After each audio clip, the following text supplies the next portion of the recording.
Right friends, welcome back to Capsule 8. This is on Monetary Policy Committee.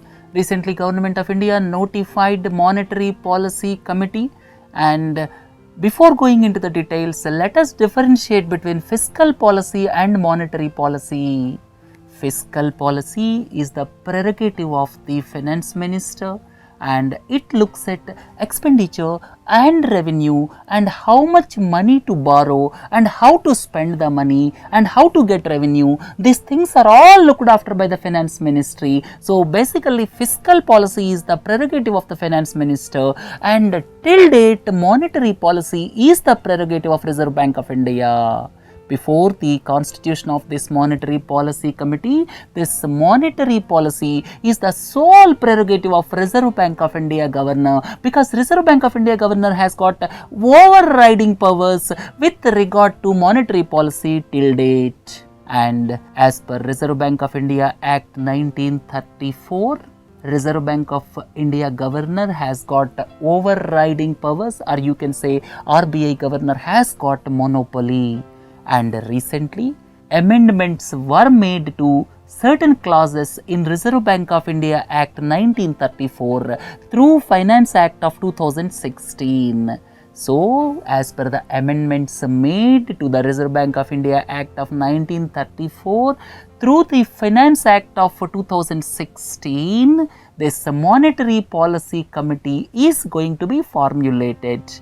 And you may ask, what is meant by monetary policy? Monetary policy's main aim is to ensure price stability, or you can say to maintain intrinsic value of rupee, or otherwise to control inflation. If inflation is more, then what will happen? The intrinsic value of rupee will be reduced, so as to maintain price stability and so as to strike a balance between inflation and GDP. This monetary policy is intended. And what are the tools under monetary policy? First one is policy rates. Important rate is the repo rate, that means it is a short term interest rate, and it gives a signal to the market with regard to the general interest rate structure in the entire financial system, especially the banking system. Then reserve ratios like cash reserve ratio and statutory liquidity ratio are basically to ensure liquidity and solvency of the banks. Banks should not fail, and increasing or decreasing this CRR or SLR is within the purview of monetary policy. If CRR or SLR is reduced, then money circulation in the market will increase. If CRR or SLR is increased, then what will happen? Money circulation in the market will be reduced. The third one is open market operations. Open market operations is nothing but selling or purchasing the government bonds so as to suck or infuse liquidity.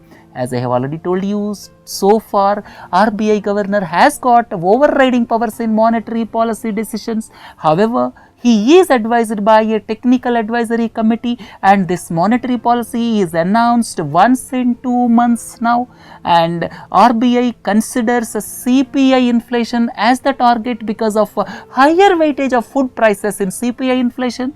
Then as per the monetary policy framework agreement signed by the government and Reserve Bank of India in February 2015, inflation target by March 2017 is kept as 4% plus or minus 2%. That means as per the devised guidelines, inflation should be between 2% and 6% by March 2017, and to achieve this target of inflation of 4% plus or minus 2%, Reserve Bank of India stipulates interest rates and use other tools so as to maintain inflation to this range, right? So this is a till date. Now from now onwards, the whole and sole power of Reserve Bank of India from now onwards will go away, And Monetary Policy Committee, exactly how it is constituted, please look into this slide. 3 members will be from Reserve Bank of India. One is Reserve Bank of India Governor, he will be the ex officio chairperson, and 2 more members. One is Deputy Governor of Reserve Bank of India, who is in charge of monetary policy in Reserve Bank of India.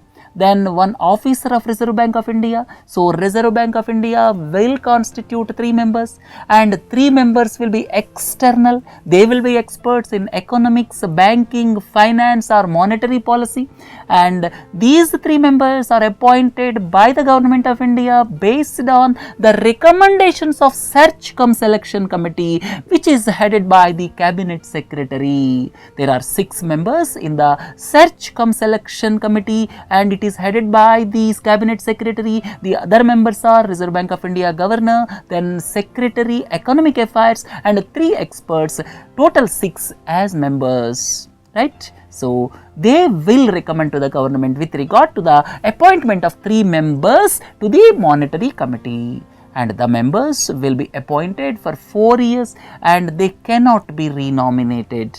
So the Monetary Policy Committee from now onwards will have 6 members, 3 from Reserve Bank of India and 3 external, right? And what are the other aspects? Inflation target will be given by the central government. Till date, the inflation target is 4% plus or minus 2% to be achieved by March 2017. Whether government will stick to this target or not, we have to wait and see. And the government will give inflation target to the Monetary Policy Committee in consultation with RBI, and the central government will give once in every 5 years. That means this inflation target will be revised once in every 5 years by the central government.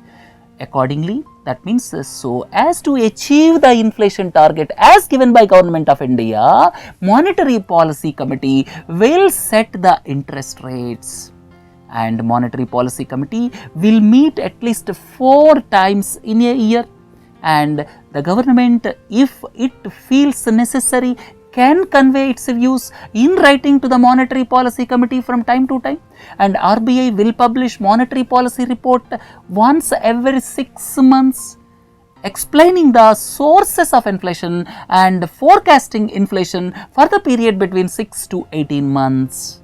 And from now onwards, the decisions will be majority based.